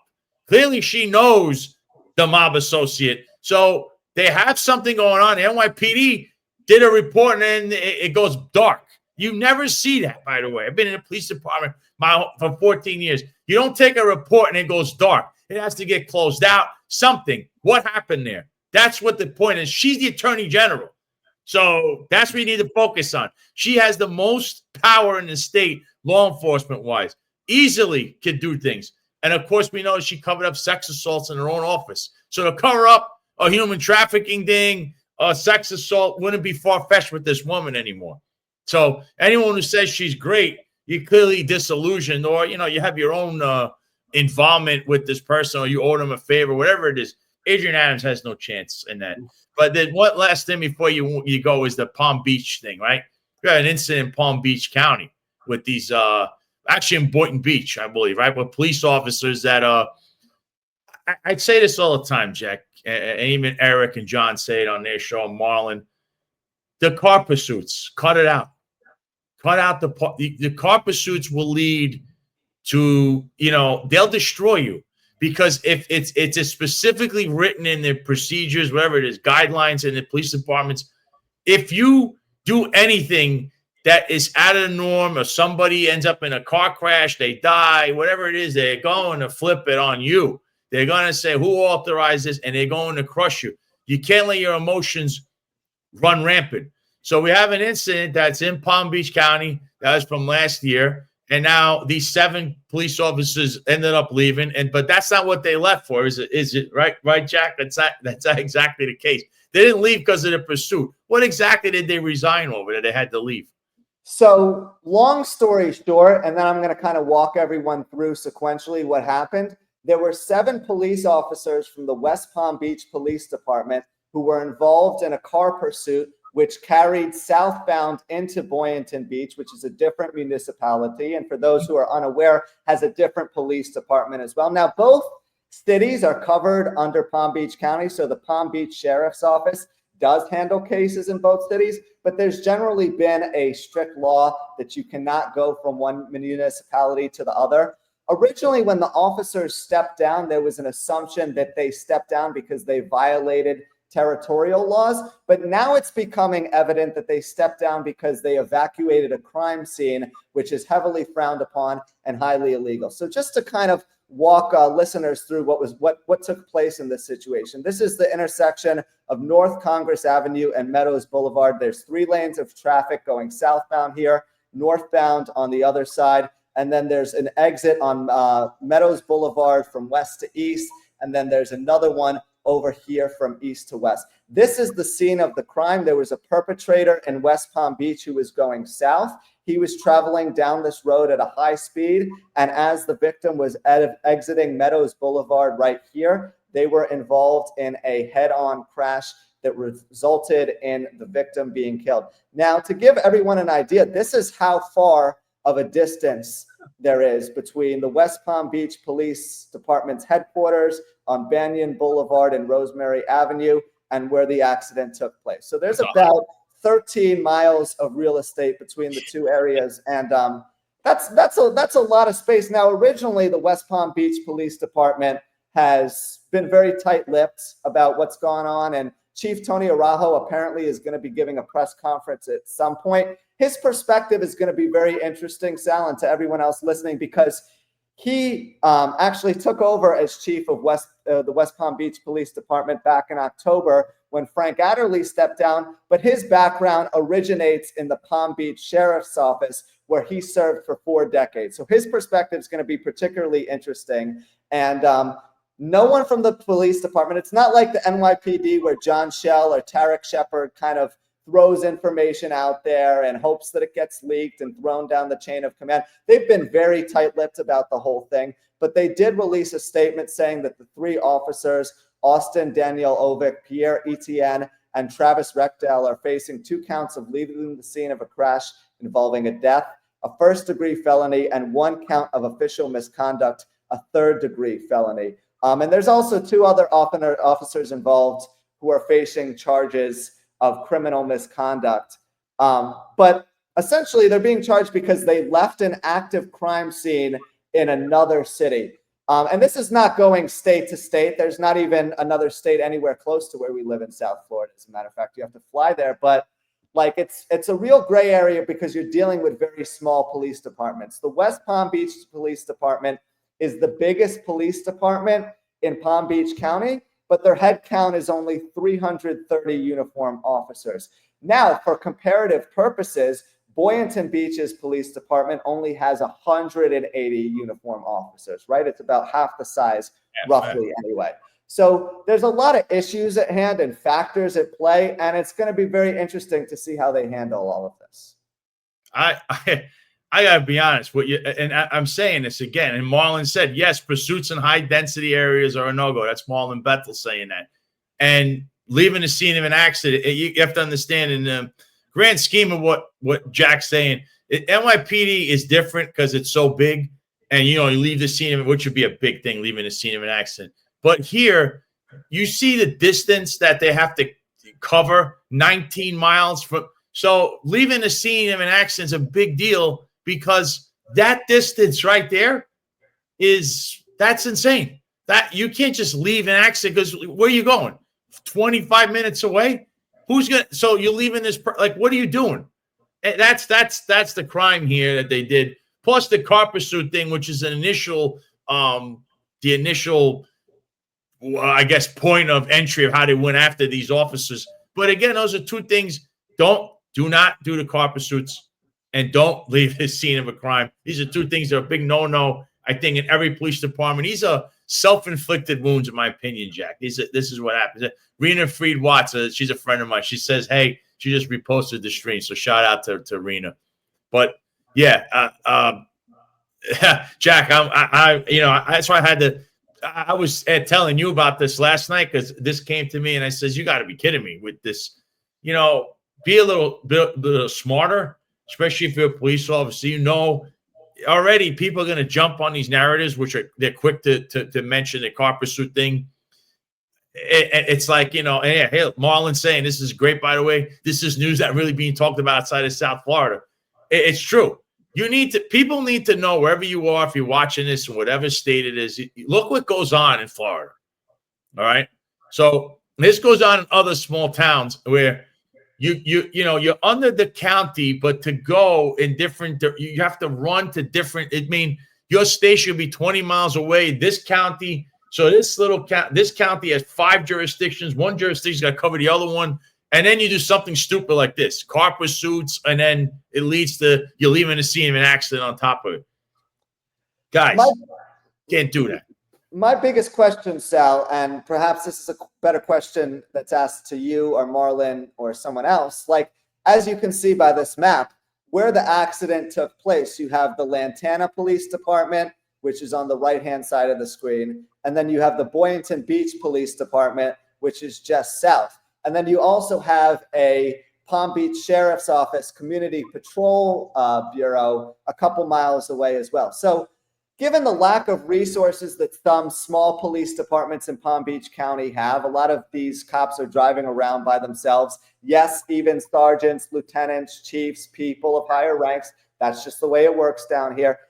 How do you handle a situation like this? Because obviously we both are trying to rush to judgment and trying to Monday morning quarterback, decide what was done right, what was done wrong, if the police department is just in charging the officers involved. Should they have called the Palm Beach Sheriff's Office? Should they have tried to get another police department involved and just said, you know what, we're done with this once we go across city lines? Like, who went wrong and what should they have done differently? What they should do differently, I think what went wrong is they're not following all procedures. The second thing that went wrong is when you don't follow procedure and anything happens in a gray shaded area like this, who gets the blame? You do. You on the scene, the people that responded. You see this over and over again. And I'm just looking at the distance. It's different here. It's kind of like, I guess, the closest thing in New York City Police Department would be Staten Island, because to get to the 120 from the 123 precinct to the 121 precinct is a hike. That's kind of what's going on here. So you're going end to end, and you making a stupid decision like this, like leaving the scene of that you're involved in a car pursuit on top. Like, what are you doing, guy? Like, what goes on in your head, and what could be so serious that you even, committed to this car pursuit, and that you're running around from the one end of the county to the other for what? And what's the accident for? Why leave the accident? It's the easiest thing to do is stay there. You know why? They know that their own protocol says you can't do the car pursuit. That's probably one. And the other protocol says you have to stay there and then hand this off to the other county police, which is what I think, because it's that same way in the NYPD. It'd be crazy scenarios like, you're doing something, you're on a bridge, and an incident happens on the bridge, and it's on the New Jersey side, like something like that. But you can't leave the scene. You got to stay there. So why would you leave the scene? You're putting yourself in such a bad spot, and everyone that work with you. And now we're seeing this. And Marlon here chimes in. If the reason for the pursuit doesn't outweigh the dangers of the pursuit, then discontinue the pursuit. That is the name of the game. What happened here, you're going to find out. And we're going to find out why they were pursuing these people. What was the crime for the pursuit that you're traveling over different counties, different jurisdictions for, and then you left the scene of the crime, which is there's an accident. The easiest thing to do is just stay there. Yeah, chase this guy. Take whatever punishment it is, but don't put yourself where in this state that's a felony, and now you got a problem. And they're going to try to make an example. And of course, these little small towns or jurisdictions have judges, and everyone knows each other, and it doesn't end well for a cop who does something outside the guidelines and thinks they're going to get away with it. So there's basically I'd say the strong sentiment here. I think that's what's going to end up happening. I, like you, want to see this chief, give a press conference and say what the hell exactly happened here. And it's good that me and you threw this around, you being a resident of West Palm Beach, me in South Florida, and this involves the police department down here, and it shows that People do stupid things in other police departments that end up in fatalities, and nobody ever talks about it. It's just NYPD all day. NYPD, as Eric Dim says, it was the goat of policing, right? And it's fallen from grace with all the corrupt leadership up top. But it's not like other police departments are so great and they deserve awards and all that because they have their own problems. Here, this is simple, and it serves as, this is what, like, this is like a marker and a reminder.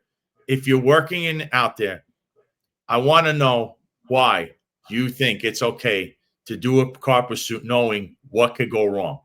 You better have the greatest explanation for this. Otherwise, this is going to end up with what you're seeing. Like right here, Marlon says, where was the patrol supervisor? Where's the sergeant in this? Who's in charge of this scene? Jack doesn't say that. Just says 7 people. There's going to be a lot of people. You're going to have to, this is going to be in a court case. Going to be a lot of questions you're going to have to answer. This is not going to be NYPD either. This is going to be handled in a completely different manner, very harsh. It's not going to be fun. I feel very sorry for these officers involved in this. But again, what are you pursuing the guy for? What are you pursuing the car for? This people, and the accident, I believe, was a fatality on top of it. You cause an accident, you leave the scene. What is that? And making things even more shady, if you will, Ethan Stein from WPTV spoke exclusively with the victim's father, and we still don't know how the victim was killed, what they were doing. There was only kind of condolences and sadness in the overtone of the interview. And you're right, Sal. I mean, West Palm Beach is a city of 120,000 people, and it feels like there's 20 people. I've heard about this incident from 3 separate people walking down the street today. And also, I'd like to point out that Frank Adderley, the previous chief, when he was removed in October, the reason that Mayor Keith James gave for his dismissal was financial improprieties. Does that ring a bell? Jeffrey Madry for $5,000 on Jeopardy? Yeah. So like there's been issues, and I think kind of like the shadiness, and then as a media person, to me, I'm bothered by the lack of transparency. You need to be open and honest about what's going on, and this actually seems like it's a bigger systemic issue as well, because as you'll remember, when there was a shooting at Florida State about a month and a half ago, the Leon County Sheriff's Office was very shady about how they presented the evidence as well. They said a gun was found on the scene that belonged to the sheriff, but they didn't indicate who used it. They talked about how good the sheriff that was kind of involved was. And then, as you can probably notice, we've heard very little about the incident since then. So I'm going to challenge all police and sheriff departments nationwide, not just in Florida, whether you're in Wisconsin, Minnesota, Georgia, wherever it may be honest and transparent with the people, because that's the name of the game. And when you're not, it just leaves a lot of questions that leads to skepticism about the job you're doing. And that's never a good thing when you're only having 300 or so officers patrolling a big city. Yeah, I agree. And they like to do these things in these small departments. And again, like I mentioned, as a consofrito in your town, there's going to be the same set of characters in the police department, and you have to be well aware and also make good judgment decisions. You're a police officer. You're the low man on the totem pole. Remember, anything goes wrong, they're going to blame you. Hey, look, that's funny. Chuck and Harold went under. That was a riffraff from the – yeah, that's fun. That's from Lampwick. This is a good comment from Lampwick, by the way, too, because the Palm Beach Island Police Department is totally different from the West Palm Beach Police Department, and they handle situations totally different because their salaries are funded by the billionaires who have residences on Palm Beach Island. Correct. So that police department, they obviously were in the news for the Jeffrey Epstein situation decades ago, but that police department operates totally differently than the West Palm Beach department. So it's important to make that distinction. Thank you, Lampwick. And I like that. Yeah. And the way I can describe it to you is Seagate Police versus NYPD. Seagate Police, trained by NYPD, is not part of NYPD. They're peace officers, but Seagate has their own police, which is Seagate. That's who would respond to anything. They usually handle anything unless no one's working, which used to happen here and there, but usually they handle anything that happens, and then the NYPD is helping. They don't get involved unless there's some criminal act or whatever. I had actually perform a raid there a long time ago in my heyday that I was one of the backing officers on. This is real raids, folks. Not the ones that were not conducted at Jimmy's Bronx Cafe, but in the late 90s and early 2000s. We were actually raiding real people and houses. I guess this guy was like a pedophile or something. And there was we had a whole, basically we got him without incident, which is what you want to hear. But it happened in Seagate, and Seagate police was the backup, way backing up. But if something does come, they call, they respond, kind of like what you're explaining to everyone here. It's just I'm not saying a private police, but they quasi-funded privately, and that's what they're Palm Beach and West Palm Beach, two different things. It's completely different funded police departments, we'll say. So again, this is I can't believe this even happened, but the word to the wise: stop the car pursuits. That's all I'm going to say. Again, I've done a show about this. Eric and John have talked about Marlon. We can't say this enough because what's going to happen, you're going to end up in handcuffs and going to be in front of a newspaper. That's bottom line. That's going to happen to you. So just be cognizant, all the officers out there. It's not worth it. It's just not worth it. When the risk outweighs the reward, which would be what? You catch your perp, don't do it. There's always another way to get it. License plates. They have cameras now. DNA. Just be cognizant of that. Before we go, Jack. I just wanted to show this real quick because it's kind of important. Yeah, it's important to bring this up to the audience, and you can probably offer a much better explanation than I can because you're more familiar with having patrolled this area in real life and in your career. But this kind of goes to show, right, like the 60th precinct, which generally speaking covers Brighton Beach, Coney Island, and Seagate, is kind of overridden by the patrol out there. And it's very similar to what's going on in Borough Park with the Shoreham Patrol. Yes, well.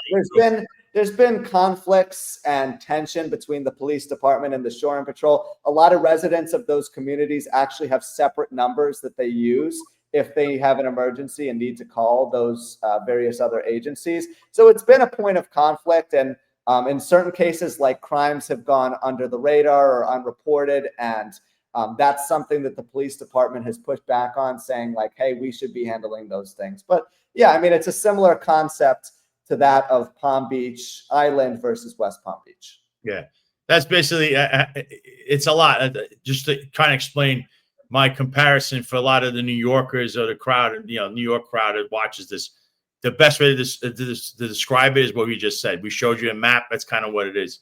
So, yeah, Marlon's saying a fantastic segment, fellas. Let's make this a regular. Since so many New Yorkers have family in Florida, it's good to know what's happening there as well. Yeah, I'm going to have Jack on and give you producer's take. That's what I think is warranted here, especially since he lives right in that county and it's talked about what just happened. And people, when things like this happen, it needs to be out in the open. And I think people, they worry about Jeffrey Epstein and stuff from the past. We got to worry about what just happened. Things in the past you could try to fix, but the guy's dead. Can we just get over that? I mean, what do you want to do? Want to revive the guy? I mean, really, it's over. But before we go, Jack, the Mets, we won again last night. We beat the big bad Dodgers, right? We should have swept them, actually. Yeah, but Pete Alonso with 2 more home runs, too, right? And Juan Soto, all that talk about him, I think it ends up exactly like I said, right? He's like Lindor. Three walks last night, which is not necessarily sexy in the box score, but he had some really nice at-bats, and he set the stage totally for Pete Alonso's second home run. It's kind of weird because I never thought Pete Alonso would have a year like the one he's having, but Steve Cohen has to be kind of a little bit cautious when reaching in his pocket after seeing what's taken place with Juan Soto in year one. That's not to say he regrets the contract. I think that Soto eventually is going to come around offensively. And it's fair to say he had a little bit of a growing pain / adjustment period from April until now. And now he's starting to kind of get in a little bit of a groove. We saw the real Soto shuffle for the first time last night too. But I mean, listen, if you're a drunk sailor just handing out money left and right, you get $1,000, you get $1,000. All of a sudden, everyone's going to get paid like that. And I think Steve Cohen really has to manage the expectations of, hey, we're going to spend money when there's players out there that we should go out and buy. But at the end of the day, we're going to be very cautious financially, and we're going to make smart decisions as opposed to emotional ones. Yep. And like I said, Latin players tend to play much better as the months go on. Why? They all train in, down here, South Florida, Dominican Republic, Puerto Rico, Cuba, very warm. The warmer it gets, the hotter they get. And they stay that way the whole season. And you see in Soto, once again, what is he doing? He's getting hot. It's June, July. This guy's going to go on a tear. He's worth all the money. Trust me, he just was getting used to his surroundings. You're going to see this guy. He's worth every penny. And the Mets in general don't look now.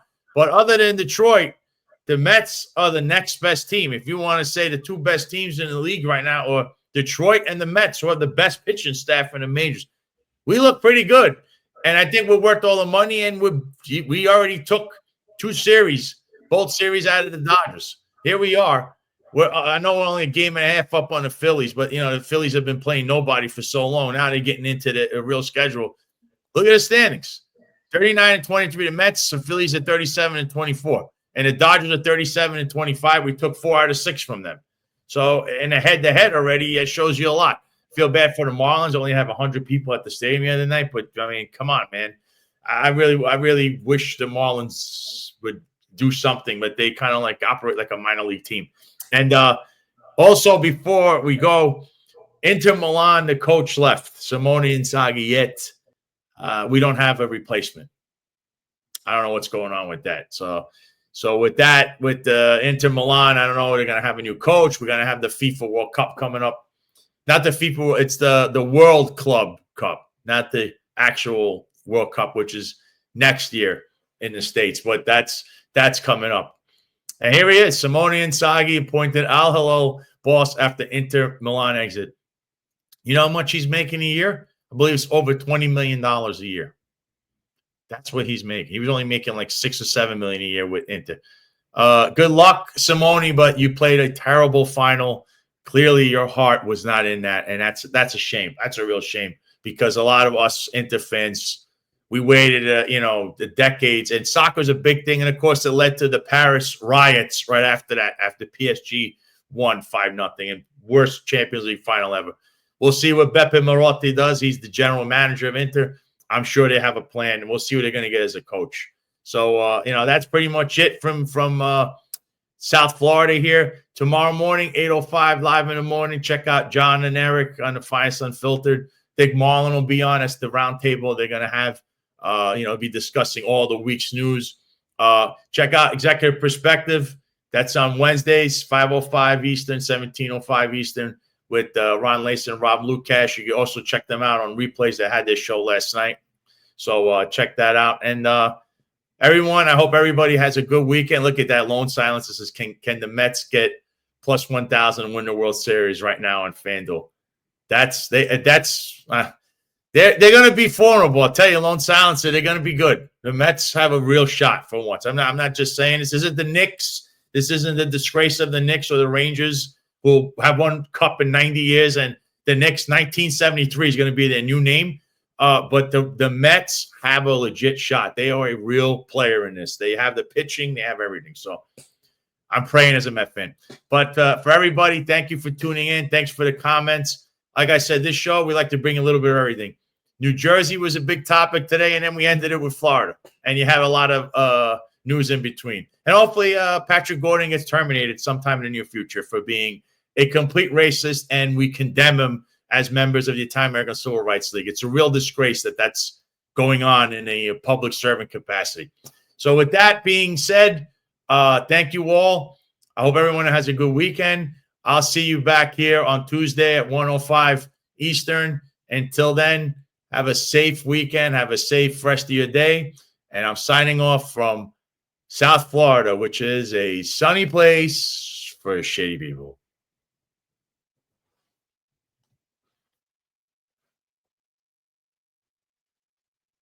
So this is a biblical moment. When Jesus was on the cross, he said, God, forgive them, for they know not what they do. All these Negroes who are asking me to step down, God, forgive them.